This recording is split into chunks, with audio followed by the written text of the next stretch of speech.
在绵绵细雨中啊，我看到了一台软升顶的越野小拖挂，来带大家看看。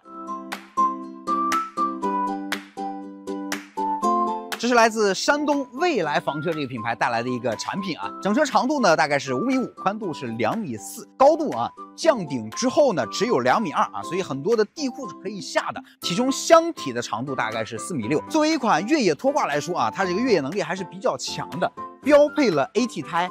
标配了电磁刹车以及后轮的独立悬挂系统，哎，这个通过性就比较强了。外部的一些配置呢，我们在这能看到啊，是比较的丰富。在尾部呢，这边有很多的储物箱，另外呢还有这个全尺寸的备胎。在后边这儿啊，是有一整套超大超豪华的一个户外厨房系统啊。另外上面也有一个比较大号的遮阳棚。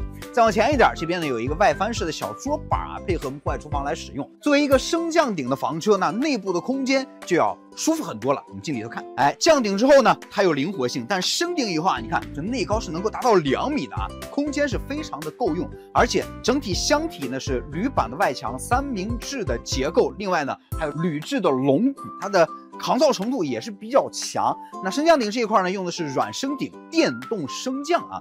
先看一下内部的一些设备。首先门口一进来，这边是内部的厨房区，水盆、电磁炉、微波炉、小冰箱都有了。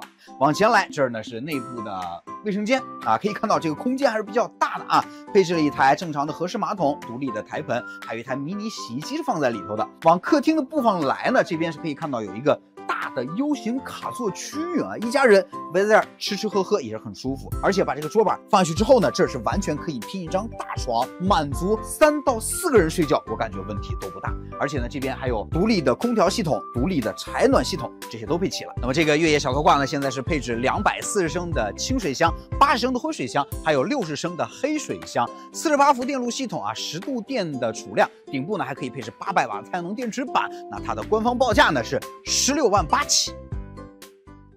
记得点赞加关注哦。